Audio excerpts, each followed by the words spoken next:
अस्सलामु अलैकुम वरहमतुल्लाहि ताला वबरकातुहू। इन्नल हम्दुलिल्लाह नहमदुहु व नस्तईनुहु व नस्तगफिरुहु व नु'मिनु बिही व नतवक्कलु अलैहि व नऊज़ु बिल्लाहि मिन शुरूरि अनफुसिना व मिन सय्यिआति अमालिना मन यहदिहिल्लाहु फला मुदिल्ल लहु व मन युद्लिल्हु फला हादिय लहु व अशहदु अन ला इलाहा इल्लल्लाहु वहदहु ला शरीका लहु व अशहदु अन्न मुहम्मदन अब्दुहु व रसूलुहु अम्मा बाद। எல்லாம் அல்ல அல்லாஹுவின் நல்லடியார்களே, இந்த ரமலானுடைய மாதத்திலே நாம் எல்லாம் தொடர் பயானாக ஹலால் ஹராமை பற்றி பார்த்து வருகின்றோம். சிலர் வெறும் ஹராமை பற்றியே பேசி கொண்டிருக்கின்றீர்களே, ஹலாலை எப்போ தொடங்க போகிறீங்க அப்படின்னு கேட்குறாங்க. ஹலாலை ஒன்று ஒன்றாக சொல்ல வேண்டியதில்லை. ஹராமை எல்லாம் சொல்லிவிட்டால் அடுத்து இருப்பது ஹலால் தான். அனுமதிக்கப்பட்டவை எல்லாம் தடுக்கப்பட்டவையிலேருந்து விலகிட்டோம்னா முடிஞ்சு. இப்போ ஒரு சாம்பார் வைக்கிறோம், சாம்பாரில் எது ஹராம் எது ஹலால்னா சொல்ல முடியும்? பருப்பு ஹலால், இப்போ கொத்தமல்லி ஹலால், மல்லி ஹலால்னு இப்படின்னு எல்லாம் சொன்னோம்னா அதில் அது மாதிரி ஒன்று ஒன்றா சொல்லிக்கிட்டுலாம் போக முடியாது. எதெல்லாம் தடுக்கப்பட்டு இருக்கின்றதோ அதையெல்லாம் விட்டுட்டோம்னா அடுத்து என்னது?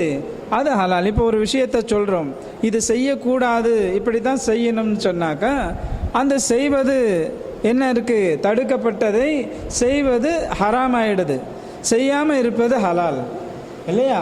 இப்படி நம்ம விளங்கிக்கிட்டோம்னு சொன்னால் நம்ம என்ன எல்லாம் கடைசியாக ஒட்டு மொத்தமாக இந்த நவீன சாதனங்களை எல்லாம் எப்படி ஒப்பிட்டு பார்ப்பது என்பதை சுருக்கமாக பார்த்து விட்டோமே ஆனால் நமக்கு ஹலால் எது ஹராம் எது என்று தெரிந்துவிடும். இந்த தொடர்ச்சியில் நாம் சில தினங்களாக தொழுகையினுடைய முக்கியத்துவத்தை பற்றி பார்த்து வருகின்றோம். அதில் எது செய்ய வேண்டும், எதை செய்யக்கூடாது, செய்வது ஹலால், செய்யக்கூடாதது ஹராம், இப்படி இருக்கு இல்லையா? அப்போ இந்த மாதிரி நாம் ஹலால் ஹராமை நாம் பார்த்து வருகின்றோம். நேற்றைய தினத்திலே நூஹ் அலைஹிஸ்ஸலாம் அவர்களுடைய மகனுடைய விஷயத்தை கூறும் பொழுது நூஹை சொல்லி கொண்டு வரும்போது லூத் என்று சொல்லிவிட்டோம். அதை மாற்றி விடுங்கள், அது லூத் அலைஹிஸ்ஸலாம் அல்ல, நூஹ் அலைஹிஸ்ஸலாம் தான். அதே மாதிரி நாம் மாத்திரம் தொழுது கொண்டால் போதுமா, குடும்பத்தில் உள்ளவங்களை சொல்ல வேண்டாமா அப்படின்னு சொன்னால் குடும்பத்தில் உள்ளவர்களையும் தான் சொல்ல வேண்டும். முதல்ல நம்மளை நாம் திருத்தி கொள்ள வேண்டும். நாம் திருந்தியதற்கு சரியாக கட்டுப்பட்டதற்கு பிறகு நாம் அடுத்ததாக என்ன செய்ய வேண்டும்? குடும்பத்தார்களை ஏவ வேண்டும். யா அய்யுஹல்லதீன ஆமனூ கூ அன்ஃபுஸக்கும் வ அஹ்லீக்கும் நாரா வகூதுஹன் நாசு வல் ஹிஜாரா என்று அல்லாஹ் சுப்ஹானஹு வ தஆலா ஈமான் கொண்ட விசுவாசிகளே, உங்களையும் உங்களுடைய குடும்பத்தார்களையும் நரக நெருப்பை விட்டும் நீங்கள் காத்து கொள்ளுங்கள். ஏனென்றால் அதனுடைய எரிபொருள்கள் கற்களும் மனிதர்களும் தான் என்பதாக அல்லாஹ் சுப்ஹானஹு வ தஆலா கூறுகின்றான். அதை தொடர்ந்து கூட அந்த நரகத்திலே கடுமை கொண்ட வானவர்களை நாம் நியமித்திருக்கின்றோம் என்பதாக அல்லாஹ் எச்சரிக்கின்றான். அப்போ நம்மளை நாம் முதல்ல திருத்திக்கிட்டு அடுத்து என்ன செய்யணும்? குடும்பத்தார்களையும் நரக நெருப்பை விட்டுருக்கு. நான் எவ்வளோ சொல்லி பார்த்துட்டேன், கேட்க மாட்டேங்கிறா, நான் என்ன பண்ணுறது? என்ன அளவில் வந்துடலன்னு வந்துடலாமா? அப்படியெல்லாம் வருவதற்கு இடமில்லை. ஒரு தவறை நல்லதை நம்ம செய்கிறோம், நல்லதை செய்யும்போது வீட்டில் உள்ளவங்களே எதிர்ப்பாங்க. பாட்டி தாத்தா பெற்றவங்க இவங்கெல்லாம் சகோதரிகள் கூட என்ன சொல்லுவாங்க? நீ பொழப்ப பாடுறா, வெறும் இதிலேயே இருந்து கொள்ளாத அப்படிம்பாங்க. ஒரே தெரியா இபாதத்திலே இருக்க சொல்லலை இஸ்லாம். இஸ்லாம் என்பது அந்தந்த நேரத்திற்கு நீ தொழுக வேண்டும். மற்ற நேரத்தில் தாய்க்கு செய்ய வேண்டிய கடமை, தகப்பனுக்கு செய்ய வேண்டிய கடமை, மனைவிக்கு செய்ய வேண்டிய கடமை, மனைவி கணவனுக்கு செய்ய வேண்டிய கடமை, குழந்தைகளுக்கு செய்ய வேண்டிய கடமை, சமுதாயத்திற்கு செய்ய வேண்டிய கடமை, இப்படி முதலாளிக்கு செய்ய வேண்டிய கடமை, தன்னுடைய உடம்புக்கு செய்ய வேண்டிய கடமை, இந்த கடமை எல்லாமே கடமையாக அல்லாஹ் ஆக்கி இருக்கின்றான். அந்தந்த நேரத்திலே அதாவது செய்வது கடமையாக இருக்கின்றது. ஆகவே நம்ம என்ன செய்யணும்? ஒரே தெரியா இபாதத்தென்று உட்காரவும் கூடாது. அதே மாதிரி இதை விட்டுட்டு உலகத்தையே கதி என்றும் இருக்கக்கூடாது. இதுதான் இஸ்லாம் சொல்வது. ஆகவே நாம் நம்மையும் திருத்தி கொள்ள வேண்டும், குடும்பத்தவர்களையும் ஊரையும் திருத்த வேண்டும். அல்லாஹ் சுப்ஹானஹு வ தஆலா கூறுகின்றான் 20வது அத்தியாயத்திலே 132வது வசனமாக அல்லாஹ் கூறுகின்றான், வஅமுர் அஹ்லக பிஸ்ஸலாத்தி வஸ்தபிர் அலைஹா லா நஸ்அலுக ரிஸ்கன் நஹ்னு நர்சுகுக வல் ஆகிபத்து லித்தக்வா. முஹம்மதே, உமது குடும்பத்தை தொழுமாறு ஏவுவீராக. முஹம்மதே, உம்முடைய குடும்பத்தாரை தொழுகும்படி ஏவுவீராக. அல்லாஹ் சுப்ஹானஹு வ தஆலா கட்டளை இடுகின்றான். அதில் ஏற்படும் சிரமங்களை சகித்துக் கொள்வீராக. அப்போ தொழுவுன்னு சொன்னாக்கா சிரமம் வருமா? உன் வேலையை பார்த்துட்டு போம்பாங்க, எனக்கு டைம் இல்லைம்பாங்க, எந்திரிக்க மாட்டாங்க, இதெல்லாம் பார்க்குறோமா இல்லையா? தொழுதுட்டோம்னா நீ என்னவோ ஒன்னளவில் பார்த்துட்டு போ, என்னெல்லாம் சொல்லாது, எனக்கு தெரியும்பாங்க. உன்னை விட நான் வயசில் மூத்தவன், எனக்கு நீ சொல்லிக் கொடுக்க வேண்டாம் அப்படின்னு யார் சொல்லுவா? ஒரு சிறியவர் தொழுது பெரியவரை சொன்னோம் என்றால் அவர்களுடைய பதில் இதுவாகத்தான் இருக்கும். ஆனால் இது மாதிரி சிரமம்லாம் வரத்தான் செய்யும். அதனால் விட்டுறலாமா? விடக்கூடாது. ஏன்? அல்லாஹ் சுப்ஹானஹு வ தஆலா உங்களையும் உங்கள் குடும்பத்தார்களையும் நரக நெருப்பை விட்டு காத்து கொள்ளுங்கள் என்பதாக கூறுகின்றான். சிரமங்களை பொறுத்து கொள்வீராக. நாம் உம்மிடம் செல்வத்தை கேட்கவில்லை. தொழுன்னு சொல்கிறேன், பள்ளியாசலுக்கு வரும்போது பழம் பத்தி சாம்பிராணி எல்லாம் வாங்கிட்டு வர சொல்கிறேன்னா? உண்டியலை வச்சுக்கிட்டு அல்லாவுக்கு காசு போட்டு போக சொல்கிறேன்னா? அதெல்லாம் கிடையாது. நான் தேவையுள்ளவன் அல்ல, நீங்கள் தான் தேவையுடையவர்கள். உங்களுடைய பாவங்களுக்கு என்கிட்ட மன்னிப்பு கேளுங்கள். உங்களுக்கு ஏதாவது தேவையா, அந்த ரிஸ்கை என்கிட்ட கேளுங்க அப்படின்னு சொல்லி அல்லாஹ் தன்னிடம் கேட்க பள்ளிக்கு வர சொல்கின்றான். நபிகள் நாயகம் ஸல்லல்லாஹு அலைஹி வஸல்லம் அவர்கள் கூறுகிறார்கள், நான் விருந்துக்கு அழைக்கக்கூடியவனாக இருக்கின்றேன், ஆனால் அல்லாஹ் விருந்து கொடுப்பவனாக இருக்கின்றான். அதாவது நபி ஸல்லல்லாஹு அலைஹி வஸல்லம் தொழுக வாருங்க, அல்லாஹ்வின் பக்கம் வாருங்கள் என்று அழைக்கக்கூடியவர்களாக இருக்கின்றார்களாம். ஆனால் அதற்கு கூலி கொடுப்பவன், சொர்க்கத்தை கொடுப்பவன் யார்? அல்லாஹ்வாக இருக்கின்றான். இந்த ஹதீஸை வச்சுக்கிட்டு தான் ஊடு குறிப்பிடுற போது இல்லாத அல்சாட்டியம்லாம் பண்ணுறோம். இதுதான் ஹதீஸ். நேராக ஊடு குறிப்பிடுறதுக்கு என்ன இல்லை, நேராக ஹதீஸெல்லாம் இல்லை. இருந்தாலும் ஒரு கூடும் என்ற ஒரு விஷயத்தை வச்சு தான் உதாரணத்தை நபிகள் நாயகம் ஸல்லல்லாஹு அலைஹி வஸல்லம் சொல்லுவாங்க. அப்போ இந்த ஹதீஸில் அப்போ இந்த மாதிரி அழைப்பு விடுத்து அதற்கு கூலி கொடுப்பவன் யாரு? அல்லாஹ்வாக இருக்கின்றான். ஆக அல்லாஹ் உம்மிடம், முஹம்மதே உம்மிடம் என்ன ஒன்றும் கேட்கல, உம்மிடம் செல்வத்தை கேட்கல, நாமே உமக்கு செல்வத்தை வழங்குகிறோம், நாம் தான் உனக்கு செல்வத்தை வழங்குகிறோம். இறை எச்சத்திற்கே நல்ல முடிவு, தக்குவாவிற்கு நல்ல முடிவு இருக்கு. யாரெல்லாம் இறையச்சம் இல்லாமல் அல்லாஹ்வை பயந்து வாழாமல் இருக்கின்றார்களோ அவர்களுக்கு கெட்ட முடிவு தான். இறையச்சத்திற்கு தான் நல்ல முடிவு என்பதை அல்லாஹ் சுப்ஹானஹு வ தஆலா கூறுகின்றான். தொழுகையில் என்னென்ன செய்யக்கூடாது? தொழுகை வந்துடுறாங்க, ஏற்கனவே பார்த்தோம். தொழுகையாளிக்கு அல்லாஹ் கேடுங்கிறான், சோம்பலாக தொழுவவங்களுக்கு கேடுங்கிறான், முனாஃபிகளுடைய லிஸ்ட்டில் போய் சேர்க்குறான். அப்போ அந்த மாதிரி தொழுகை வந்தவங்களுக்கும் கேடுங்கிறாங்களே. அப்போ இந்த தொழுகை வந்தால் என்னென்ன செய்யக்கூடாது என்பதையும் நபிகள் நாயகம் ஸல்லல்லாஹு அலைஹி வஸல்லம் அவர்கள் கூறுகின்றார்கள். எப்படி தொழுக வேண்டும் என்பதையும் நபிகள் நாயகம் ஸல்லல்லாஹு அலைஹி வஸல்லம் அவர்கள் கற்றுக் கொடுக்கிறார்கள். நம்மலாம் என்ன பண்ணுறோம்? நம்பரை கணக்கு பண்ணணும். ஃபஜ்ரா 2 ரக்காத்து, முன்னாடி 2 ரக்காத்து, இந்த நம்பரை முடிச்சுட்டு சலாம் கொடுத்துட்டு ஓடியே போயிடணும். அதில் என்ன, 2 ருக்கு செய்யணும், 4 சஜிதா செய்யணும், முடிஞ்சிருச்சு 2 ரக்காத்து. இந்த கணக்கைத்தான் வச்சிருக்கிறோம் ஒழிய இஹ்லாஸா தொழுக வேண்டும். அல்லாஹ் நம்மை கண்காணித்து கொண்டு இருக்கின்றான் என்று முடிஞ்ச அளவுக்கு முயற்சி செய்தாவது தொழுகணுமா இல்லையா? நம்ம கொஞ்சம் மறதி வெளி சிந்தனை வந்தால் கூட ஒரு டைமாவது நம்ம அதை மாற்றிக்கிட்டாவது தொழுகணுமா இல்லையா? ஆனால் தொழுகையில் சோம்பலாக இருந்தால் நற்றவாளிகள் என்பதாக. இதுக்கு காரணம் என்ன? தொழுகையில் என்னென்ன செயலை செய்யணும் செய்யக்கூடாது என்பதை விளங்கி கொண்டோமையானால் நம்ம சரியாக இருந்துரும். அன்னை ஆயிஷா ரலியல்லாஹு அன்ஹா அவர்கள் அறிவிக்கிறார்கள், நபிகள் நாயகம் ஸல்லல்லாஹு அலைஹி வஸல்லம் அவர்களிடம் தொழுகையில் திரும்பி பார்ப்பது பற்றி நான் கேட்டேன். ஆயிஷா ரலியல்லாஹு அன்ஹா கேட்குறாங்க, தொழுதுகிட்டே இருக்கும் பொழுது திரும்பி பார்க்குறோமே, அந்த திரும்பி பார்க்கக்கூடிய விஷயத்தை பற்றி இது கூடுமா கூடாதான்னு சொல்லி நான் அல்லாஹ்வுடைய தூதர் ஸல்லல்லாஹு அலைஹி வஸல்லம் அவர்களிடம் நான் கேட்டேன். தொழுகையில் திரும்பி பார்ப்பது பற்றி நான் கேட்டேன். ஒரு அடியானுடைய தொழுகையை ஷைத்தான் அதன் மூலம் பறித்து செல்கின்றான். இந்த இப்படி திரும்பி அலட்சியமாக இருக்கிறாங்களே, வேடிக்கை பார்க்குறாங்களே, சில பேர் எப்படிலாம் தொழுவாங்கன்னா திரும்பிடுவாங்க. சவுண்டு ஏதாவது கேட்டுச்சுன்னா உடனே திரும்பி பார்ப்பாங்க, அடுத்தவனை பார்ப்பாங்க. தொழுவ முடிஞ்சோன்னு சொல்லுவாங்க, நீ ஏன்டா அந்த பக்கம் நோண்டிக்கிட்டு இருந்த, ஏன் இவன் ஏன் அங்கே போய் நோண்டலாம், இவன் தொழுவை பார்க்கணுமா இல்லையா? தொழுவ முடிஞ்சோன்னு அவன்கிட்ட போய் சண்டை போடுறது, அப்போ இந்த மாதிரி தொழுகையில் இவங்க தொழுகையிலே என்ன செய்யக்கூடாது, கவனமின்றி இருக்கக்கூடாது. அப்படி திரும்பி பார்த்தாங்கன்னா ஷைத்தான் என்ன பண்ணுறானா, அந்த நல்ல செயலை கொண்டு போயிடுறான் அப்படிங்கிறதாக நபிகள் நாயகம் ஸல்லல்லாஹு அலைஹி வஸல்லம் அவர்கள் கூறுகிறார்கள். புகாரியிலே 751வது ஹதீஸாக பதிவு செய்யப்பட்டிருக்கின்றது. அப்போ இந்த தொழுகையில் இப்போ கடந்த வருஷம் கூட பார்த்தோம், ஒரு ஆள் தொழுதுகிட்டு இருந்தார். தொழுதுகிட்டு இருக்கும்போது செல்லை தூக்கி அந்த மேலே வச்சுட்டார். வச்சோன்னு ஃபோன் அடிக்குது. தொழுதுகிட்டு இருக்கிற ஆள் பேசாமல் இருக்க வேண்டியது தானே, ஃபோனை எடுத்துட்டார். இந்த பிள்ளை நான் தொழுதுகிட்டு இருக்கிறேன் அப்புறம் பேசுகிறேன்னு வச்சுட்டார். தொழுதுகிட்டு இருக்கிறாரு. ரெண்டாவது ஃபோன் அடிக்குது. ரெண்டாவது எடுத்துகிட்டு இமோஷன் ஆகிட்டார். நான் தான் தொழுகிறேன்னு சொல்கிறேன்ல, வை ஃபோனை. இது எங்கே நடக்குது, அவர் தொழுகையில் நடக்குது. அப்போ இது தொழுகையா? இது இப்படி சைத்தான் பறிச்சுட்டு போகிறானா? அந்த கேடுகட்டு செல்லு என்னத்துக்குங்கிறேன், நீ ஆஃப் பண்ணி வச்சுக்க, சைலண்டில் வச்சுக்க, தொழுக முடிஞ்சோன்னே நீ கேள. அப்போ இந்த அளவுக்கு விளங்காமல் இருக்கிறது தான். அவங்க தொழுகைன்னா என்னங்கிறத விளங்காமல் நம்பரை கரெக்ட் பண்ணுறது, அந்த 2 ரக்காத்தை தொழுதுட்டு ஓடி போயிடணும். அப்போ இதுவெல்லாம் தொழுகை இல்லை என்பதை நபிகள் நாயகம் ஸல்லல்லாஹு அலைஹி வஸல்லம் அவர்கள் கூறுகிறார்கள். அனஸ் இப்னு மாலிக் ரலியல்லாஹு அன்ஹு அவர்கள் அறிவிக்கிறார்கள், அல்லாஹ்வின் தூதர் ஸல்லல்லாஹு அலைஹி வஸல்லம் அவர்கள் கூறினார்கள், தொழும்போது தங்கள் பார்வைகளை வானத்தில் உயர்த்துகின்றவர்களுக்கு என்ன நேர்ந்து விட்டது. சில பேர் என்ன பண்ணுவாங்களாம், தொழும்போது இப்படி வானத்தை பார்ப்பாங்களாம். இவங்களுக்கு என்ன நேர்ந்து விட்டது, இதை தவிர்த்து கொள்ள வேண்டும். இல்லைன்னு சொன்னால் அல்லாஹ் அவர்களுடைய பார்வையை பறித்து விடுவான். தொழுகையில் எப்படி இருக்கணுமா, பேணுதலாக இருக்கணுமா. இப்படி சும்மா அலட்சியமாக வானத்தெல்லாம், அந்த காலத்தில் இப்படி எல்லாம் ஒரு காங்கிரீட் போட்டால் இருந்துச்சு, திறந்த வேலையாக தான் இருந்துச்சு, கீத்து இருக்கும், வானம் தெரியும், இப்படி தான். அப்போ வானத்தை பார்த்துக்கிட்டு இருப்பாங்களாம். அவங்களுக்கு என்ன வந்துருச்சு, ஏன் வானத்தை பார்க்குறாங்க,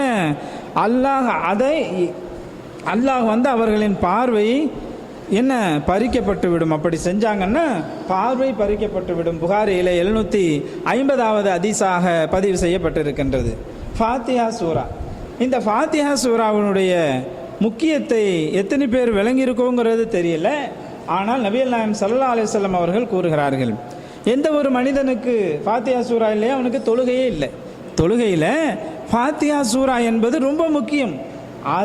அந்த அத்தியாயத்தை ஓதவில்லை என்றால் எந்த தொழுகையும் இல்லை. ஜனாசா தொழுகையில் கூட முதல் தக்பீருக்கு இடையில என்ன இருக்குது, ஃபாத்திஹா சூரா. எந்த ஒரு தொழுகைக்கும் ஃபாத்திஹா சூரா இது தாய் என்ற, அதாவது திரும்ப திரும்ப ஓதக்கூடிய அந்த 7 வசனங்களை நாம் முகமதே உமக்கு நாம் தரவில்லையா என்று அல்லாஹ் பிறிதொரு இடத்திலே கேட்கின்றான். நபிகள் நாயகம் ஸல்லல்லாஹு அலைஹி வஸல்லம் அவர்களும் கூறுகிறார்கள், ஒவ்வொரு நபிமார்களுக்கும் ஒரு அற்புதத்தை அல்லாஹ் கூட தான் எனக்கு இந்த குர்ஆனை கொடுத்தான் அப்படின்னு சொல்கிறாங்க. இந்த ஃபாத்திஹா சூராவில் ஷிஃபா இருக்குன்னு சொல்கிறாங்க. அந்த அளவுக்கு முக்கியமான ஒரு சூரா தான் ஃபாத்திஹா சூரா. இது எல்லோருக்குமே தெரியும். நம்ம எல்லாருக்கும் சின்னவங்க பெரியவங்கலேருந்து என்ன தெரியும், ஃபாத்திஹா சூராவை தெரியும். உபாதா பின் சாமித் ரலியல்லாஹு அன்ஹு அவர்கள் அறிவிக்கிறார்கள், அல்லாஹ்வின் தூதர் ஸல்லல்லாஹு அலைஹி வஸல்லம் அவர்கள் கூறினார்கள், திருக்குர்ஆனின் தோற்றுவாயை அல்ஹம்தை ஓதாதவருக்கு தொழுகை கிடையாது. யார் வந்து ஃபாத்திஹா சூரா ஓதலையோ அவங்களுக்கு தொழுகையே கிடையாது என்பதாக நபிகள் நாயகம் ஸல்லல்லாஹு அலைஹி வஸல்லம் அவர்கள் கூறினார்கள். புகாரியில் 756வது வசனமாக பதிவு செய்யப்பட்டிருக்கின்றது.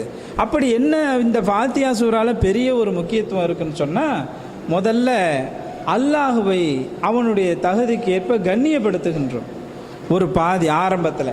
அடுத்ததாக அவனை எப்படி வணங்க வேண்டும், அவனிடம் எப்படி பிரார்த்தனை செய்ய வேண்டும், சரணாகதி ஆக வேண்டும் என்பதை அல்லாஹ்வே நமக்கு கற்றுக் கொடுக்கின்றான். இது மாத்திரமல்ல, நல்ல சிந்தனையோடு அதை சிந்தித்தோமையானால் அல்லாஹ்வோடு நாம் சம்பாஷணை நடத்துவது போன்று இருக்கும். இந்த ஃபாத்திஹா சூரா அல்லாஹ்வோடு நாம் உரையாடுவது போன்றே இருக்கும். நம்ம பிஸ்மில்லா சொல்லி ஆரம்பிக்கிறோம். ஆரம்பிச்சோன்னா என்ன ஓதுறோம், அல்ஹம்துலில்லாஹி ரப்பில் ஆலமீன், எல்லா புகழும் அல்லாஹ்வுக்கே, அவன்தான் இந்த அண்ட சராசரங்கள் அனைத்தையும் படைத்து பரிபாலிப்பவன். இது சாதாரண ஒரு மனிதன்கிட்ட கூட இந்த வார்த்தையை சொன்னோம், அவன் இறைவனை ஏற்றுக்கல, அவன்கிட்ட என்ன வரும், அல்ஹம்துலில்லாஹ், எல்லா புகழும் அல்லாஹ்வுக்கே. அது என்ன அல்லாஹ்வுக்கே, நான் வேற ஆளை தான் ஏற்றுக்குவேன் அப்படின்னு சொன்னால், எவன் இந்த அண்ட சராசரங்களை படைத்தானோ அவனுக்கு தான்றா புகழ் உண்டாகும். ஆமாம், எவன் இந்த உலகத்தை படைச்சானோ அவன் தான் வணங்குவதற்கு தகுதியானவன். அதில் அல்ஹம்துலில்லாஹி ரப்பில் ஆலமீன், அவன் தான் ரப்பு. இந்த ஆலமுக்கெல்லாம் யார் ரப்பு? அல்லாஹ் தான் ரப்பு. இதை தப்சீர் பண்ணாலே நம்ம அப்படியே ஓடிட்டே இருக்கும், ஷார்ட்டாக சொல்லிடுவோம். அந்த ஃபாத்தியா சூராவுடைய அதனுடைய முக்கியத்துவம் என்ன, அதனுடைய உரையாடல் என்ன என்பதையெல்லாம் சுருக்கமாக சொன்னமையானால் அல்ஹம்துலில்லாஹி ரப்பில் ஆலமீன். இந்த அல்ஹம்துலில்லாவை என்னைக்காவது இந்த ஞாபகத்தில் நாம் தொழுகையில் ஓதி இருக்கிறோமா? நாம் லட்சக்கணக்கில் ஓதிருப்போம் இல்லையா? எவ்வளோ தொழுதுருக்கிறோம். இந்த நினைப்பில் ஓதி இருக்கமா ஒரு நாளாவது? இதில் மாதிரி ஓதலைன்னா என்ன ஆகும்? தக்பீர் கட்டணுன்னே நினைக்கும். ஆஹா, அடுத்தது என்ன பண்ணலாம், ஏற்கனவே என்ன பண்ணணும், எல்லா சிந்தனையும் கொண்டு வந்து சைத்தான் விட்டுறானா இல்லையா? அது வரைக்கும் சும்மா இருப்போம்.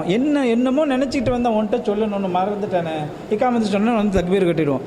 ஆஹா, இதெல்லாம் நினச்சோம் போ. ஏன் அப்போ ஞாபகம் வராது. அப்போ இது வரைக்கும் முடிஞ்சோன்னா ஆமீன் வாங்க சரின்னு ஒன்றே சேர்ந்துக்கிட்டு ஆமீன் சொல்லுவோம். அதுக்கு இடையில என்ன ஓதுனா ஒன்றும் ஒரு அளவும் தெரியாது. தனியாக தொழுதாலும் இதே கதி தான். அப்போ இந்த விஷயத்தை தெரிந்து நீங்கள் ஓதி பாருங்கள். உண்மையிலேயே என்ன இருக்கும்? அப்படி மனம் இலகுவது போன்று இருக்கும். அல்லாஹ்விடம் அப்படியே அச்சப்பட்டு நிற்பது போன்று இருக்கும். உண்மையிலேயே நீங்கள் அந்த ஒவ்வொரு அடியும் இப்படி விளங்கிக்கிட்டு அப்படியே ஒரு 2 ரக்காத்து தொழுது பாருங்களேன். இல்லை ஜமாத்தில் ஓதும்போது அப்படியே பின்னாடி அதை உங்களுடைய சிந்தையில் ஆஹா இந்த அர்த்தம் தானே இதுக்குன்னு நீங்கள் அப்படியே நினைச்சிங்கன்னா கூட அப்படியே மனம் லயித்து விடும். ஆனால் அது மாதிரி நம்ம ஓத முயற்சிப்பதில்லை. அல்ஹம்துலில்லாஹி ரப்பில் ஆலமீன். எல்லா புகழும் அல்லாஹ்வுக்கே. அவன்தான் இந்த அண்ட சராசரங்கள் அனைத்தையும் படைத்து பரிபாலிப்பவனாக இருக்கின்றான் அப்படின்னு சொன்ன உடனே அடுத்து என்ன சொல்லுவோம்? ஆஹா, இவ்வளோ பெரிய அண்ட சராசரங்களை படைத்த அதிபதி எவ்வளவு பெரியவன் இல்லையா? மகா பெரியவனாக இருக்கின்றானே, அவன் எப்படிப்பட்டவனாக இருப்பான்? ஏன் ஒரு சின்ன ஒரு பதவியில் இருக்கிறவன் கூட ஆட்டி படைக்கிறான் மனுஷனை. அவன்கிட்ட இருக்கிறது நம்மளை மாதிரி மனுஷன்தான் அவன். ஆனால் அவன்கிட்ட இருக்கிற ஒரு சின்ன அதிகாரம் பதவி வந்த உடனே அவனுக்கு கீழே உள்ளவனெல்லாம் உள்ள ஆட்டி படைக்கிறானா இல்லையா? இவனே இப்படி இருக்கும் பொழுது இந்த அண்ட சராசரங்களை படைத்தவன் எப்படி இருக்க போறானோ அப்படிங்கிற ஒரு அச்சம் நம்மளுக்கு தோணும். இப்படி சிந்தித்தோம்னு சொன்னான். உடனே அடுத்ததாக இந்த அச்சத்துக்கு பதிலாக அல்லாஹ் சுப்ஹானஹு வ தஆலா தன்னை எப்படிப்பட்டவன் என்று அடுத்த வசனத்திலே அவன் அர் ரஹ்மானிர் ரஹீம். அவன் எப்படிப்பட்டவன் தெரியுமா? நீ உலகத்தில் பார்க்கக்கூடிய அரசன் அதிகாரி மாதிரி எல்லாம் இல்லை, கடுமையானவனா இல்லை, லஞ்சம் கேட்பவனாக இல்லை, அக்கிரமக்காரனாக இல்லை. அவன் எப்படிப்பட்டவன் என்றால் அர் ரஹ்மான் இர் ரஹீம், அளவற்ற அருளாளன், நிகரற்ற அன்புடையோன். அவனுடைய அருளுக்கு அளவே கிடையாது, அவனுடைய அன்புக்கும் நிகரே கிடையாது. ஒரு மனிதனுக்கு அதிகமாக அன்பு செலுத்தக்கூடியவன் யார்? அவனுடைய பெற்றோர்கள் தான். என்னத்தை தான் பொண்டாட்டி செஞ்சாலும் அதுக்கு ஈடு ஆகாது. ஒரு பெத்தவங்க ஒரு பிள்ளைக்கு செய்யக்கூடிய அந்த அன்பு பாசம், அவனுக்காக வேண்டி கஷ்டப்பட்ட நிலைகள் எல்லாம் என்னத்தை தான் கஷ்டப்பட்டாலும் ஒரு மனைவியோ மற்றவர்களும் அதற்கு ஈடாக மாட்டார்கள். அந்த அளவிற்கு ஒரு பெரிய ஒரு இரக்கமுடையவர்கள், தான் பசித்திருந்து தன்னுடைய பிள்ளைக்கு உணவு ஊட்டக்கூடியவர்கள், தன்னுடைய குழந்தை நன்றாக இருக்க வேண்டும், படிக்க வேண்டும், அவன் கஷ்டப்படக்கூடாது என்பதற்காக தகப்பன் அவனுடைய சுகங்கள் எல்லாம் விட்டுவிட்டு கஷ்டப்படக்கூடியவனாக இருக்கின்றான். அவனுடைய வாழ்நாளை எல்லாம் தியாகம் செய்யக்கூடியவனாக இருக்கின்றான். இந்த அளவிற்கு ஒரு நண்பன் வரமாட்டான்.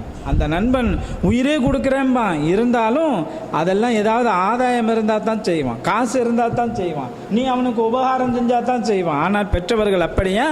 என்ன செஞ்சாலும் என்ன அவங்களுடைய நிகர் இப்படியெல்லாம் இருக்கின்றார்களே. இதைவிட பன்மடங்கு அன்புள்ளவன் யார்? அல்லாஹ். அவனுக்கு இதுக்காவது ஒரு அளவு இருக்கும். ஒரு வயசு வரைக்கும் ஒரு மாதிரியாக நடந்துக்குவாங்க. அதுக்கு மேலே போயிடுச்சுன்னா சரி அம்மா தானேன்னு சொல்லிட்டு அத்தாவுடைய காலில் குரலை வச்சுச்சா விட்டுருவாங்களா? நம்ம பிள்ளை தானே அப்படின்னு சகிச்சுக்குவாங்களா? உடனே விரவு கட்டையை தூக்கிட்டு வந்துடுவாங்க. கழுத்தில் எப்படிடா நீ உன் அத்தா கழுத்தில் காலை வைக்கலான்ருவாங்க. ஏன்? ஒரு அளவு தான். அதனால் செயினை பிடிச்சிட்டு அறுத்துக்கிட்டு போய் வித்துற முடியுமா? இதெல்லாம் ஒரு வரையறையில் தான் இருக்கும். ஆனால் அல்லாஹ்வுக்கு எப்படி சொல்கிறான்? அர் ரஹ்மான் இர் ரஹீம், அளவற்ற அருளாளன், நிகரற்ற அன்புடையோன். இப்போ அத்தா அம்மா இவ்வளோ பேர் அன்பு வச்சுருக்கிறாங்க, ஏதாவது ஒன்று குசும்பு பண்ணிவிடுவோம். எம்மா மன்னிச்சிருமா, அத்தாவுக்கு தெரிஞ்சால் தூக்கி போட்டு மிதிச்சிருவார், நீங்கள் தான் சொல்லி எப்படியாவது இது பண்ணணும். அவர் வெளியில் கதவை தாப்பப்பட்டுட்டாலும் கொள்ளையில் அம்மா திறந்து விட்ருவாங்க. என்ன கல்ச்சரல் இன்னுமே ஒன்றும் செய்யாதுன்னு உடனே அவர் பக்குவமாக எடுத்து சொல்லி இப்படியெல்லாம் பண்ணிடுவாங்க. ஆக அல்லாஹ் அம்மாவை விட நல்ல இரக்கமுடையவனாக அல்லாஹ் இருப்பானா? எது வேணாலும் செஞ்சுக்கலாம். ஏன் எல்லாத்தையும் செஞ்சுவிட்டு வீட்டில் வந்து சால்ஜா பண்ணிக்கிறோமா இல்லையா? அப்போ அல்லாஹ் அதை விட இரக்கமுடையவனாயிடுத்து. அப்போ அர் ரஹ்மான் நிர்ரஹீம், அளவற்ற அருளாளன், நிகரற்ற அன்புடையவனாக இருக்கின்றானே, எது வேணாலும் செஞ்சுக்கலாம், அவன் கண்டுக்க மாட்டான் அப்படிங்களாமா? அடுத்த வசனத்தில் என்ன சொல்கிறான் அப்படின்னு நினச்சிங்கன்னா, மாலிகி யௌமித்தீன், தீர்ப்பு நாளின் அதிபதி. அது என்ன தீர்ப்பு நாள்? வேறு ஒன்றுமே இல்லை. இந்த உலகத்தில் நீ வாழ்ந்தியா, என்னென்ன கொசுமை பண்ண, எவனை என்னென்ன பண்ண, மோசடி பண்ண, இப்படி எல்லாத்தையும் பற்றி ஒன்று விடாமல், ஒரு விஷயங்களையும் விடாமல் அப்படியே ஜெராக்ஸ் எடுத்து அப்படியே அங்கே உனக்கு போட்டு காமிக்கிறது தான். அப்போ அங்கே செட்டில்மெண்ட் பண்ணக்கூடிய நாள் தான். ஆஹா, அப்போ நம்ம எப்படி இருக்கணும்னு நம்ம மனுஷன் என்ன செய்வான்? அத்தா அம்மாட்ட கூட தம்பிச்சு முடிஞ்சிடும், ஆனால் அல்லாஹ்கிட்ட முடியாது. ஏன்? அத்தா அம்மாவும் நம்மளும் ஒரு காலத்தில் வாழ போகிறோம், அதோட மௌத்தாக போகிறோம்.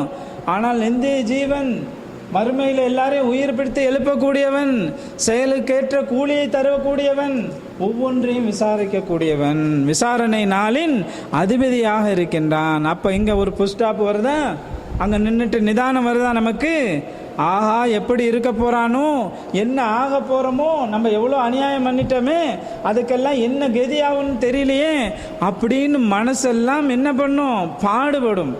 பாடுபடக்கூடிய நேரத்தில் என்னடா பண்ணுறது, ஏற்கனவே இவ்வளோ அயோக்கியத்தனம்லாம் பண்ணிட்டோமே, தெரியாமல் போயிடுச்சே அப்படின்னு நினைக்கும் பொழுது, இய்யாக நஅபுது வ இய்யாக நஸ்தஈன், அல்லாஹ் சுப்ஹானஹு வ தஆலா கூறுகின்றான், பதட்டப்படாத, நீ இப்படி மாறிடு. எப்படி? இய்யாக நஅபுது வ இய்யாக நஸ்தஈன், உன்னையே நாங்கள் வணங்குகிறோம், உன்னிடமே நாங்கள் உதவியும் தேடுகிறோம். யா அல்லாஹ், யாரையும் நாங்கள் வணங்க மாட்டோம், படைத்த ரப்புல் ஆலமீன் ஆகிய உன்னையே நாங்கள் வணங்குகிறோம், உன்னிடமே நாங்கள் உதவியை தேடுகிறோம். இதை பாத்தியா சூறாவில் ஓதிவிட்டு என்ன பண்ணுவான்? கபரை கட்டிக்கிட்டு அழிவான்.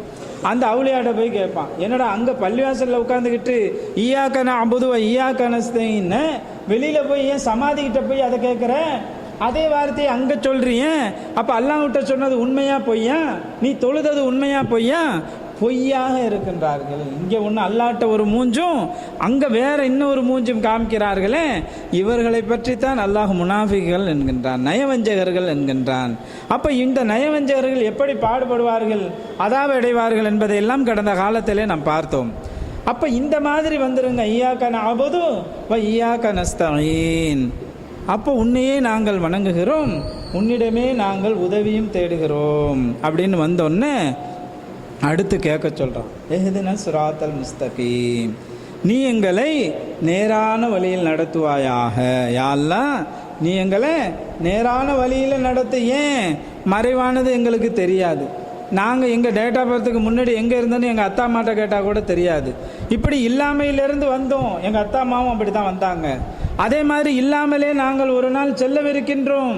இதுதான் எங்களுடைய இந்த உலகத்தினுடைய தொடர்பு.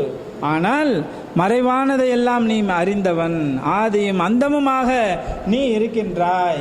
இதுவே எது சரியான வழி, எது டேடாவான வழின்னு எங்களுக்கு தெரியாது, உனக்குத்தான் தெரியும். அனைத்தையும் அறிந்தவன் நீதான், நீதான் ரட்சிக்கக்கூடியவன், வணக்கத்துக்குரியவன் நீதான். எனவே எஹ்தின சிராத்தல் முஸ்தகீம், யா அல்லாஹ், எங்களை நீ நேரான வழியிலே நடத்துவாயாக அப்படின்னு சொன்னதுக்கப்புறம் என்ன சொல்கிறோம்? இந்த பிரார்த்தனை யார்கிட்ட கேட்கணும்? ஒரு தலைவன்கிட்ட கேட்கலாமா? ஒரு அவுளியாட்ட போய் கேட்கலாமா? படைச்ச ரப்புல் ஆலமீன்கிட்ட கேட்கணும். யா அல்லாஹ், நீ எங்களை நேரான வழியிலே செலுத்துவாயாக. சிராத் அல்லதீன அன்அம்த அலைஹிம், நேர் வழின்னா எல்லா பயிலும் சொல்கிறான். என்ன? அவன் 1008 இயக்கங்களோ என்ன இருந்தாலும் சரி, எவன்கிட்ட போனாலும் நாங்கள் தான் சரியாக இருக்காங்கிறான். அப்போ எல்லாருமே சரியாக இருந்தால் ஏன் இப்படி புட்டுக்கிட்டு கிடக்குறீங்க? எல்லாம் சரியாக இருந்தாக்கா எல்லாம் ஒரு இடத்துல நிற்க வேண்டியது தானே. முஸ்லீம்னு சொல்கிறோம், எல்லாம் அடுத்தவன் என்ன பார்ப்பான்? முஸ்லீம்கள்லாம் அல்லாஹ்வை வணங்குபவர்கள், மறுமையை நம்புபவர்கள், அவங்களுக்கு மெசேஞ்சராக வந்தவர் யார்? முஹம்மது நபி ஸல்லல்லாஹு அலைஹி வஸல்லம். இவ்வளோ தானே புரிஞ்சு வச்சுருக்கிறான். அட இதுலக்குள்ளே உங்களில் ஏன்டா இந்த பிரிவினன்னு கேட்குறான். உங்களில் ஏன் பல மாதிரி இருக்கிறீங்க, ஒருத்தவங்க பொண்ணு கொடுக்க மாட்டேங்கிறீங்க, ஒருத்தவங்களுக்கு கூடுங்கிறீங்க, ஒருத்தவனுக்கு கூடாதுங்கிறீங்க, மக்ரூங்கிறான், இன்னொரு இதில் என்ன சொல்கிறான் அவன் ஹலாலுங்கிறான். இப்படி ஏன் பிரிச்சுட்டு இருக்கீங்க? இபாதத்தில் பிரிவினை, தொழுகையில் பிரச்சனை, வணக்க வழிபாடில் பிரச்சனை, இப்படி ஏன் பிரிச்சுக்கிட்டு இருக்கீங்க? அல்லாஹ் அப்படி சொன்னானா? மதகபா பிரிச்சுக்கிட்டு கிடக்குறீங்களே. நபிகள் நாயகம் ஸல்லல்லாஹு அலைஹி வஸல்லம் எந்த மதகபு? அவங்க காலத்தில் மதகபு இருந்துச்சா? இல்லையே. அப்போ இல்லைன்னு சொன்னால் அவங்களுக்கு பிறகு வந்ததெல்லாம் என்ன மார்க்கமா அது? இப்படி எவனாலும் சிந்திச்சானா? இப்படி சிந்திக்கல. ஆனால் எங்கே போனாலும் சரி இது சரியாக இருக்குமோ, அவன்கிட்ட போனால் இல்லை இது சரியாக இருக்குமோ, அப்போ இப்படியே குழம்பி போய் எது சரியாக இருக்குன்னு நம்மளால் என்ன செய்ய முடியாது, யூகிக்க முடியாது. உடனே அது நம்ம சரணாகதி யார்கிட்ட ஆகணும்? படைச்ச ரப்புல் ஆலமீன்ட்ட ஆகணும். ஏதுன சிராத்தல் முஸ்தகீம் சிராத் அல்லதீன அன்அம்த அலைஹிம், எவர்களுக்கு நீ அருள் புரிந்தாயோ, யா அல்லாஹ் எவர்களுக்கெல்லாம் நீ அருள் புரிந்தாயோ அந்த நேரான வழியிலே நீ எங்களை செலுத்துவாயாக, அந்த நேரான வழியிலே நீ எங்களை செலுத்துவாயாக. இது யாரு கற்றுக் கொடுக்குறா? படைச்ச ரப்புல் ஆலமீன் நம்ம ஒவ்வொருத்தவங்களுக்கும் கற்றுக் கொடுக்குறான். எதில்? இந்த ஃபாத்தியா சூறால. இதை ஒரு ரமலானில் இதை ஃபுல்லாகவே முடித்து விளக்கி முடியல. ஒவ்வொன்றுக்கும் என்னென்னங்கிறத இமாம்கள் பிரித்து நமக்கு சொன்னதை விளக்கி ஒரு ரமலானில் இது கூட முடியல. அந்த அளவுக்கு உள்ள அர்த்தங்கள் இதில் அதிகமாக இருக்கின்றது. நம்ம ஷார்ட்டாக சொல்லிட்டு வரோம். இந்த அளவுக்காவது தெரிஞ்சாவது நம்ம என்ன பண்ணணும்? தொழுகையில் நின்று வணங்கணும்னு சொன்னால் அந்த பிரார்த்தனை நமக்கு அங்கீகரிக்கப்படும். அப்போ எவர்களுக்கு நீ அருள் புரிந்தாயோ அவ்வழியில் எங்களை நடத்துவாயாக. கைரில் மக்தூபி அலைஹிம் வலல்லாலீன் அப்படின்னு சொல்கிறோமா? அதுக்கு என்ன அர்த்தம்? எல்லாம் எவர்களுக்கு நீ அருள் புரிந்தாயோ அவர்களுடைய வழி, அவ்வழி உன் கோபத்துக்கு ஆளானவர்களுடைய வழியும் அல்ல, வழி தவறி போனவர்களுடைய வழியும் அல்ல. இதுக்கு ஹதீஸில் விளக்கத்தை பார்க்கும் பொழுது கோபத்துக்கு ஆளானவர்கள் யூதர்களாகவும், வழி தவறி நேரான வழியை காமிச்சு வழி தவறி போனவர்கள் நசரானிகளாகவும் விளக்கப்பட்டுள்ளது. அப்போ வேதங்கள் அவர்களுக்கும் கொடுக்கப்பட்டது. அல்லாஹ்விடமிருந்து வேதம் வந்தது, தௌராத் இன்ஜீல் அல்லாஹ்விடமிருந்து வந்தது. ஆனால் அவர்கள் என்ன செஞ்சாங்க? அதற்கு மாறு செஞ்சாங்க. அல்லாஹ்வுக்கு கோபமாகி அவர்கள் சில பேர் நாசமானாங்க. இந்த உலகத்திலேயே அல்லாஹ்வுடைய லஅனத் அவர்கள் மீது இறங்கினது. அந்த மாதிரி கோபத்துக்கு ஆளானவர்களுடைய கூட்டமாக இருக்கக்கூடாது. அதே மாதிரி நேரான ஒரு வழியை ஈசா அலைஹிஸ்ஸலாமுக்கு கொடுத்தே, அந்த நேரான வழிக்கு பதில் அவர் தவறான வழியை எடுத்துக்கொண்டார்களே, அந்த வழியாகவும் இருக்கக்கூடாது. எங்களுக்கு குர்ஆனை வேதமாக கொடுத்து விட்டாய், எங்களுக்கும் வேதத்தை கொடுத்துருக்குற, அவங்களுக்கும் கொடுத்த, ஆனால் அவங்கள கோபத்துக்கு ஆளானாங்களே அவங்களுடைய வழியும், வழி தவறி போனாங்களே அந்த நசரானிகளுடைய வழியுமாகவுமே இருக்கக்கூடாது யா அல்லாஹ் அப்படின்னு சொல்லிட்டு, ஆமீன் யா அல்லாஹ் இந்த துவாவை என்னிடமிருந்து ஏற்றுக்கொள்வாயாக அப்படின்னு சொல்கிறது தான் இந்த ஃபாத்தியா சூரா. இதை இந்த அளவுக்கு நம்ம என்னைக்காவது ஓதிருக்கோமா? இதைத்தான் அல்லாஹ் சுப்ஹானஹு வ தஆலா சொல்கிறான். இதை எப்படி வேணாலும் கேட்கலாம், அழுது கேட்கலாம் இல்லையா, துவாவில் இந்த கேத்து கூட கேட்கலாம். அந்த அளவிற்கு உள்ள ஒரு சூறா இது. எவன் போதிலையும் அவனுக்கு தொழுகையே கிடையாதுங்கிறாங்க. அந்த அளவுக்கு மகத்துவமிக்க இந்த தொழுகை இக்காமத்து சொல்லப்பட்டு வரிசையில் நிற்கிறோம், பின்னாடி நிற்கிறாங்க அலட்சியமாக. பின்னாடி அந்த இக்காமத்து சொல்லப்பட்டால் வேறு தொழுகையே கிடையாதுங்கிறாங்க நபிகள் நாயகம் ஸல்லல்லாஹு அலைஹி வஸல்லம். இக்காமத்து சொல்லப்பட்டால் எந்த தொழுகையுமே கிடையாது. உடனே தக்பீர் கட்டி ஒரு ரக்காத்து தொழுதுட்டீங்களா, இல்லை தொழுகலையா? இக்காமத்து சொல்லப்பட்டால் உடனே தொழுகையை முடித்து கொண்டு இந்த தொழுகை தவிர வேறு தொழுகை கிடையாது. தவாபு செய்வாங்க மக்காவில். உடனே இக்காமத்து சொல்லப்பட்டுச்சா அங்கங்கே அப்படியே ஓய் விடியாந்துருவாங்க. ஏன்? இக்காமத்து சொல்லிவிட்டால் அந்த காபத்துல்லாவே தவாபும் செய்யக்கூடாது, தொழுகையும் கிடையாது, வேறு தொழுகையும் கிடையாது என்பதாக அல்லாஹ்வுடைய தூதர் ஸல்லல்லாஹு அலைஹி வஸல்லம் சொல்கிறாங்களே. எல்லா பள்ளியிலையும் நடக்கக்கூடிய அநியாயம் என்ன? இக்காமத்து சொல்லணுமா? அது இந்த ஃபஜ்ரில் பார்க்கணும். முன் சுன்னத்து இருக்குது தான், முன் சுன்னத்து இருக்குது, அது அதுக்கு நன்மை அதிகமாக இருக்குது. இக்காமத்து சொல்லி தொழுகை நடக்கும். தொழுகை நடக்கும்போது நேராக சுன்னத்து தொழுவார். அந்த தொழுகை பரலானது நடக்குது, இக்காமத்து சொல்லியாச்சு, முன் சுன்னத்து இருக்கு. முன் சுன்னத்து இருக்குன்னா முன்னாடி தொழுகணும். சரி, முன்னாடி வர முடியல, லேட்டாக வந்துட்டோம், என்ன செய்கிறது? இந்த தொழுகையில் கலந்து சலாம் கொடுத்த உடனே அதுக்கப்புறம் எடுத்து தொழுதுக்கலாமே. நபிகள் நாயகம் ஸல்லல்லாஹு அலைஹி வஸல்லம் அப்படி தானே செஞ்சாங்க. விடுபட்டதை பிறகு எடுத்து தொழுது காமிச்சாங்களா இல்லையா நமக்கு? அப்படி தொழுதுட்டு போகலாமே. இவங்களுக்கு என்ன நினைப்பு? ஃபஜரில் கொஞ்சம் லேட்டாக தான் கொஞ்சம் நீட்டி தான் ஓதுவார், அதுக்குள்ளே நம்ம காக்கா தொழுதுட்டு போயிடலாம். இவங்க தொழுகை என்ன தொழுகை? கோழி கொத்தி எந்திரிக்கிற மாதிரி தான் தொழுகை. அது தொழுகையே இல்லைங்கிறாங்க. நபிகள் நாயகம் ஸல்லல்லாஹு அலைஹி வஸல்லம், நீ ஒது எடுத்தது வேஸ்ட்டு, நீ ருக்கு செய்தது வேஸ்ட்டு, நீ சஜிதா செஞ்சது வேஸ்ட்டு, நீ சலாம் கொடுத்தது எல்லாமே வேஸ்ட்டு, நீ தொழுகலைங்கிறாங்க. நபிகள் நாயகம் ஸல்லல்லாஹு அலைஹி வஸல்லம் பள்ளிவாசலில் உட்காந்துருக்கிறாங்க. தொழுகும் பொழுது ஒரு பேசிக்கிட்டு உட்காந்துருக்கும் பொழுது ஒரு சஹாபி உள்ள சலான் சொல்லிட்டு போகிறார். போய் அவர் தொழுகிறார்.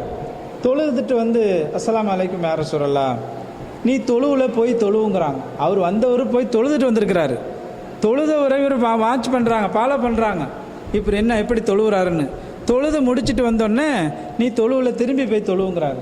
சரி, ஏதோ தப்பு செஞ்சிட்டோமோ, திரும்பி போய் தொழுகிறாரு. திரும்பி வராரு, நீ தொழுவலைங்கிறாங்க. இப்படி 2-3 தடவை வந்தோடனே அவர் சரண் அடைஞ்சிடுறாரு. இதுதான் எனக்கு தெரியும் அப்படின்னு சொல்லி, யா ரசூலல்லாஹ் நீங்கள் கற்றுக் கொடுங்க தொழுகைங்கிறாங்க. உடனே அவங்க நபிகள் நாயகம் ஸல்லல்லாஹு அலைஹி வஸல்லம் அவங்க முதல்ல என்ன செய்யணும், எப்படி தக்பீர் கட்டணும், எப்படி நிற்கணும், எப்படி ருக்கு செய்யணும், எப்படி அந்த சஜிதா செய்யணும், ஒவ்வொன்றையும் அதை நிதானமாக சரியாக செய்ய வேண்டும். இப்படி தொழுதாதான் தொழுவேன்னு சொன்னாங்க. ஆனால் இன்னைக்கு எப்படி இருக்குது? நபிகள் நாயகம் ஸல்லல்லாஹு அலைஹி வஸல்லம் சொன்னார்கள், பின்னாடி வருவார்கள் யாரு? தொழுகை திருடர்கள். தொழுகையே தொழுகை என்ன குட்டியாக கிடக்கு திருடிட்டு போகிறதுக்கு? தொழுதோன்னு சொல்லிட்டு தொழுகையை பாலடிக்கக்கூடியவர்கள் எல்லாம் வருவார்கள். என்ன? கோழி குத்துற மாதிரி கொத்துவாங்க. பின்னாடி தொழுகை என்ன பண்ணுவான்? 1 நிமிஷம் 60 செகண்டுங்க, 1 நிமிஷம் கூட ஆகாது. சிலப்போ நான் தொழுதுகிட்டு இருப்பேன், 4 ரக்காத் தொழுதுருவான், 1 ரக்காத்து ருக்கு கூட நான் போயிருக்க மாட்டேன், நானே சின்னது தான் தொழுவேன். அந்த என்ன அந்த ருக்குவில் சொல்கிறதையும் நிதானமாக ஓதும், அவ்வளோதான். பெருசாலாம் ஓதலை, பெரிய டைம்லாம் நிற்கல. அதுக்குள்ளே 4 ரக்காத்து, 1 ரக்காத்து தொழுவுறதுக்குள்ள 4 ரக்காத்து எப்படி தொழுதான் அந்த மனுஷன்? நான் சமயத்தில் உட்காந்துருந்தா எண்ணுறது, அங்கே மண்டையை கீழே வச்சோன்னே சுபான ரப்பில் அலா நான் வேகமாக கூட எண்ணி பார்க்கறது, அதுக்கு கூட டைம் இருக்காது. ஒன்று சொல்கிறதுக்குள்ள மண்டையை தூக்கிடுவான். ருக்குவில் பார்க்குறோம், ஒன்று சொல்கிறதுக்குள்ள மண்டையை தூக்கிறான். அப்போ என்ன தொழுகைங்கிறேன்? இது தொழுகையே இல்லை என்பதாக நபிகள் நாயகம் ஸல்லல்லாஹு அலைஹி வஸல்லம் அவர்கள் கூறுகிறார். அல்லாஹ் அக்பர்னு கட்டிடுவான், கட்டின உடனே ஒழிஞ்சிடுவான். அப்போ ஃபாத்தியா சூரா ஓதணுமா இல்லையா? துணை சூறா ஓதணுமா இல்லையா? அப்போ இதை எப்படி ஓதுறாங்கிறேன்? ஏன்னா கம்ப்யூட்டர் அது அடிச்சு ஃபாஸ்ட்டாக அடிச்சு விட்டுறதுக்கு மனுஷன் தானேங்க. ஓதணுமா இல்லையா? வாயை விட்டு ஓதலைன்னாலும் மனசுக்குள்ளே ஓதும்போது வாயை விட்டு நம்ம சொல்லணுமா இல்லையா சவுண்ட் இல்லாமல்? ஆனால் இப்படி தொழுதால் அது தொழுகையே இல்லை. இப்போ ஃபாத்தியா சூரா இப்போ பார்த்தோம், சுருக்கமாக பார்த்தோம். இந்த துவாவை இப்படி விளங்கி கேட்டோம்னா நம்மளுக்கு எப்படி இருக்கும் மனசு? அப்படியே ஒரு ரிலாக்ஸ் ஆகிடும். அல்லாஹ்விட்ட ஏதோ ஒன்று பெரிய பாரத்தை ஒப்படைச்ச மாதிரியும், அவனை புகழ்ந்துட்டு அவனையே உறுதியாக நம்பி அவன்கிட்ட பிரார்த்தனை செஞ்சு சரியான வழியை கேட்டு விட்டோம்லான்னு சொல்லிட்டு தைரியமாக வெளியில் போகலாம். இல்லைன்னா குழப்பத்தோடு தான் போகும். ஏன்? ஒன்றையுமே விளங்காமல் போனால் போகும். ஆக இந்த ஃபாத்தியா சூரா இல்லாதவர்களுக்கு தொழுகையே இல்லை என்பதை நபிகள் நாயகம் ஸல்லல்லாஹு அலைஹி வஸல்லம் அவர்கள் புகாரியிலே 756வது ஹதீஸாக பதிவு செய்யப்பட்டிருக்கின்றது. இந்த ஹதீஸ் அனஸ் ரலியல்லாஹு அன்ஹு அவர்கள் அறிவிக்கிறார்கள். அல்லாஹ்வின் தூதர் ஸல்லல்லாஹு அலைஹி வஸல்லம் அவர்கள் கூறினார்கள், நிச்சயமாக ஒரு மூமின் தொழுகையில் இருக்கும் பொழுது தம் இறைவனிடம் அந்தரங்கமாக உரையாடுகிறார். நபிகள் நாயகம் ஸல்லல்லாஹு அலைஹி வஸல்லம் சொல்கிறாங்க, ஒரு மூமின் தொழுகையில் இருக்கும் பொழுது அந்தரங்கமாக அல்லாஹ்விடம் உரையாடுகின்றார். எத்தனை தடவை நம்ம உரையாடி இருப்போம்? என்னடா இவ்வளோ நீட்டி தொழு வைக்கிறான்னு கடுப்பாக இருக்குது, எப்போ சலான் கொடுப்பாம்மா? அவர் தக்பீரை கட்டுனா எப்போ சலான் கொடுக்குறாரோ அப்போ தான் இவனும் சலாங்க. இடையில எவனாவது ஓட முடியுமா? ஓடுனா எவனாவது எதாவது நினச்சிக்குவானே, இல்லைன்னா ஓடி போயிடுவான். ஆனால் எவனாவது ஏதாவது சொல்லிவிடுவானே, பின்னாடி அடம் விட மாட்டானேன்னு சொல்லிவிட்டு நம்ம வேறு மல்லி இல்லாமல் மண்டையை சொல்லிவான், மேலே பார்ப்பாங்க, அதை எல்லா இளவும் செய்வான். செஞ்சால் எப்படியாவது முடிக்கிட்டோமேன்னு சொல்லிட்டு நீ அப்படி செய்வ. ஒருத்தவன் அப்படி செய்கிறான் அலட்சியமாக, இன்னொருத்தவன் பொறுமையாக நிற்பான். ஆனால் 2 பேருக்கும் ஒரே டைம் தான் ஓடும். அவன் எப்போ சலான் கொடுக்குறாரோ அப்போ தான் அவனும் சலான் கொடுக்க முடியும். அட இதுக்கு இடையில ஏன் நீ சைத்தானுக்கு தோழனை ஆயிடுற? தொழுகையை எதுக்கு வீணாடிக்கிற? அழகாக அமைதியாயிரு. இப்படி அமைதி இல்லைன்னு சொன்னால் அவன் எதுலேயுமே நிதானம் பெற மாட்டான், எதுலேயுமே அமைதி பெற மாட்டான். அந்த தொழுகையிலேருந்து நம்ம முழுமையாக ஏதாவது பண்ண முடியுமா? ஒரு வேலையை முறையாக செஞ்சால் தான் இது கிடைக்கும்னா அவசரமாக செஞ்சால் கிடைக்குமா? கிடைக்காது. அதே மாதிரி இதை முறையாக செய்ய வேண்டும். ஏனென்றால் ஒரு மனிதன் தொழுகையிலே இருக்கும் பொழுது இறைவனிடம் அந்தரங்கமாக உரையாடுகின்றான். ஃபாத்தியா சூராவே ஒரு பெரிய உரை தானே, அந்த கொஸ்டின் ஆன்சர் மாதிரி தானே வருது, பிரார்த்தனை மாதிரி தானே வருது. எனவே தமது முன்புறமோ வலப்புறமோ அவர் உமிழ வேண்டாம், எனினும் இடப்புறமோ தம் காலுக்கடியிலோ உமிழலாம். அப்போ சிலப்போ சளியோ எச்ச வந்துச்சுன்னா முன்னாடி நீங்கள் துப்பாதீங்க, அதே மாதிரி வலது பக்கமும் துப்பாதீங்க. ஏன் இங்கே அல்லாஹ்வை பார்த்தவனாக நீங்கள் என்ன பண்ணுறீங்க, நீங்கள் பார்க்கலனாலும் அல்லாஹ் பார்க்குறான், அந்த திசையை பார்த்து நீங்கள் துப்பாதீங்க. அதே மாதிரி வலது பக்கம் வானவர்கள் இருக்கின்றார்கள், அதனால் அந்த பக்கமும் நீங்கள் துப்பாதீங்க, இடது பக்கமும் காலுக்கு அடியிலோங்கிறாங்க. அது அந்த காலத்தில் சொன்னாங்க. உடனே என்ன பண்ணக்கூடாது, நம்ம காரி பீச்சக்கை பக்கம் துப்பி விடுறது, இல்லாட்டி கீழே துப்பி விட்டு காலை வச்சு மிதிக்கக்கூடாது. ஏன் இன்றைக்கி டைல்ஸ் போட்டு கார்பெட்டு போட்டு வச்சுருக்குறோம், எல்லா பள்ளியும் அப்படி தான் இருக்குது. அந்த காலத்தில் இருந்தப்போ ஏன் சொன்னாங்கன்னு சொன்னால் வெறும் மண் தர மணல், அதனால் என்ன பண்ண முடியும், மணலில் நோண்டி விட்டு மூடிட்டு போயிடலாம், யாருக்கும் எந்த தொந்தரவும் இல்லை. ஆனால் இன்றைக்கி அதை செய்ய முடியாது. ஆக ஹதீஸில் இருக்க நான் துப்புனேன்னு சொல்லக்கூடாது. அப்போ அது மாதிரி இப்போ துப்பக்கூடாது, அந்த கண்ணியத்தை கொடுக்க வேண்டும். இந்த ஹதீஸ்லேருந்து என்ன தெரியுது, அந்த கண்ணியத்தை நாம் கொடுக்க வேண்டும். புகாரியிலே 413வது ஹதீஸாக பதிவு செய்யப்பட்டிருக்கின்றது. அபூ ஹுரைரா ரலியல்லாஹு அன்ஹு அவர்கள் அறிவிக்கிறார்கள், அல்லாஹ்வின் தூதர் ஸல்லல்லாஹு அலைஹி வஸல்லம் அவர்கள் கூறினார்கள், உங்களில் ஒருவர் தொழுகைக்காக நெருக்கும் பொழுது தமக்கு முன்புறம் உமிழலாகாது, ஏனெனில் அவர் தொழுது கொண்டிருக்கும் பொழுது தம் இறைவனிடம் அந்தரங்கமாக உரையாடுகின்றார். அடுத்து இன்னொரு ஹதீஸ்லையும் வருது, தம் வலப்புறமும் உமிழலாகாது, ஏனெனில் அவரது வலதுபுறத்தில் வானவர் ஒருவர் நிற்கின்றார். வலதுபுறத்தில் வானவர் ஒருவர் இருக்கின்றார். தம் இடதுபுறம் உமிழட்டும், அல்லது தம் பாதங்களுக்கு அடியில் உமிழ்ந்து அதை மண்ணுக்கடியில் மறைக்கட்டும். இங்கே மண்ணுக்கடியில்னு வந்துருச்சு, அப்போ இங்கே மண் இல்லை, திடலில் தோடு தான் நம்ம அதை மாதிரி செஞ்சுக்கலாம். ஆனால் இன்றைக்கி நாப்கின் இருக்குது, கர்ச்சிப் இருக்குது, கைக்குட்டை, இதை மாதிரி சளி பிடிச்சவங்க என்ன பண்ணலாம், கையில் வச்சுக்கிட்டு தொழுது, அதாவது மூக்கு சிந்தணும்னா சிந்திக்க வேண்டியது தான், புண்ணுன்னா துப்பி மடக்கி வச்சுக்க வேண்டியது தான். ஆனால் மண் இல்லைங்கிறதுனால புகாரியில் 416வது ஹதீஸாக பதிவு செய்யப்பட்டிருக்கின்றது. சஹல் பின் சாத் ரலியல்லாஹு அன்ஹு அவர்கள் அறிவிக்கிறார்கள், நபிகள் நாயகம் ஸல்லல்லாஹு அலைஹி வஸல்லம் அவர்கள் தொழுமிடத்துக்கும் சுவற்றுக்கும் இடையே ஒரு ஆடு நடக்கும் அளவுக்கு இடைவெளி இருக்கும். அவங்க ஒரு தொழுதாங்கன்னு சொன்னால் அவங்க மெஹராபில் அந்த இடைவெளி எவ்வளோ இருக்கும், ஒரு ஆடு குறுக்க போகிற அளவுக்கு இடம் இருக்கும் அப்படிங்கிறாங்க. ஒரு பெரிய நீண்ட இடத்தெல்லாம் எடுத்துக்கூடாது. சஹாபாக்கள்லாம் சுன்னத்தான தொழுகையெல்லாம் தொழுதாங்கன்னா என்ன பண்ணுவாங்க, ஏதாவது ஒரு தூணை தேர்ந்தெடுத்துக்குவாங்க, இல்லைன்னா சுத்ரா போட்டுக்குவாங்க. அந்த சுத்ராக்கு இடையில யாரும் வரக்கூடாது. சுத்ரான்னா தடுப்பு, நம்ம தடுப்பெல்லாம் வச்சுக்கிறது இல்லை, நேராக வந்து பின்னாடி நிற்பான், முன்னாடி ஃபுல்லாக ஒன்றுமே இருக்காது.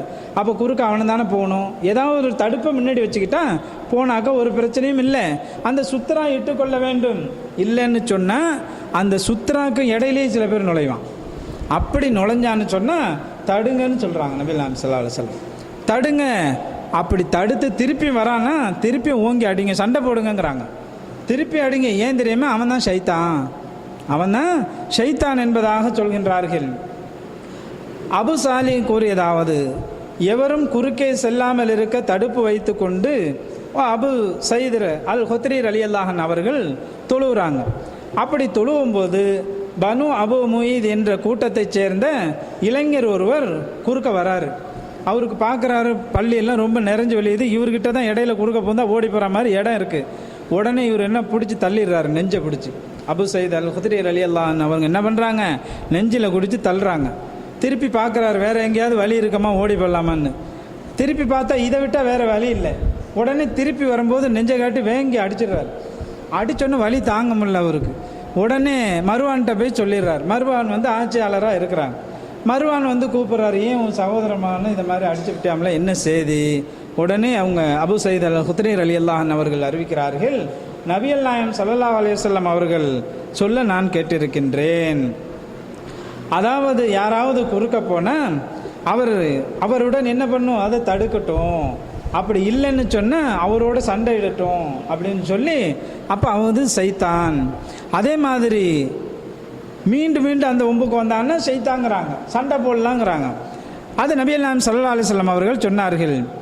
அப்போ குறுக்கே செல்றதை விட 40 வருஷம் நிற்கிறதே மேலுங்கிறாங்க நபிகள் நாயகம் ஸல்லல்லாஹு அலைஹி வஸல்லம். ஒரு மனிதனுடைய தொழுகையினுடைய குறுக்கே செல்றவுடைய பாவத்தை அறிந்தால் 40 ஆண்டுகளானாலும் அங்கேயே நின்றுவார். அப்போ எவ்வளோ பெரிய பாவம்னு நம்ம நினச்சிக்கணும். ரொம்ப சர்வசாதாரணமாக என்ன பண்ணுவாங்க, சலாங் கொடுத்தோன்னே என்னமோ ஃப்ளைட்டு பறக்க போகிற மாதிரி இவங்க உடனே ஓடுவான், ஒன்றுமே இருக்கா, வெளியில் போய் நின்று பேசிகிட்டு இருப்பான். ஒரு வேலையும் இருக்காது. அப்படி அவசர வேலையாக இருந்தால் எதுக்கு வந்த நீ? எப்படி தொழுதிருப்ப நீ? சலாம் எப்படா கொடுப்பான்னு பார்த்துக்கிட்டு நின்னியா நீ? அப்போ நிதானமாக நம்ம தொழுவ வேண்டும். அதுக்காக வேண்டி ஒரு சில நிமிடங்களை நாம் ஒதுக்கி கொள்ள வேண்டும். புஸ்ரி இப்னு சயீத் ரலியல்லாஹு அன்ஹு அவர்கள் கூறியதாவது, தொழுபவரின் குறுக்கே செல்பவர் பற்றி நபிகள் நாயகம் ஸல்லல்லாஹு அலைஹி வஸல்லம் அவர்களிடமிருந்து செவியுற்றதை அறிந்து வருமாறு என்னை அபு ஜுஹைம் ரலியல்லாஹு அன்ஹு அவர்களிடம் சயீத் பின் ஹாலித் ரலியல்லாஹு அன்ஹு அவர்கள் அனுப்பி வைத்தார்கள். தொழுபவருக்கு குறுக்கே செல்பவர் அதனால் தமக்கு ஏற்படும் பாவத்தை பற்றி அறிந்திருந்தால் அவருக்கு குறுக்கே செல்வதை விட 40 நாட்கள் நின்று கொண்டிருப்பது அவருக்கு நல்லதாக தோன்றும் என்று நபிகள் நாயகம் ஸல்லல்லாஹு அலைஹி வஸல்லம் அவர்கள் கூறியதாக அபு ஜுஹைம் ரலியல்லாஹு அன்ஹு அவர்கள் விடையளித்தார்கள். இது புகாரியில் 510வது ஹதீஸாக பதிவு செய்யப்பட்டிருக்கின்றது. மேலும் இந்த தொழுகையிலே செய்யக்கூடாத விஷயங்கள் எல்லாம் இருக்கின்றது, வரக்கூடிய காலங்களிலே பார்ப்போமாக என்று கூறி எனது உரையை நிறைவு செய்கிறேன். வா ஆகிரு தாவானா அல்ஹம்துலில்லாஹி ரப்பில் ஆலமீன். அஸ்ஸலாமு அலைக்கும் வரஹ்மத்துல்லாஹி தஆலா வபரகாத்துஹு.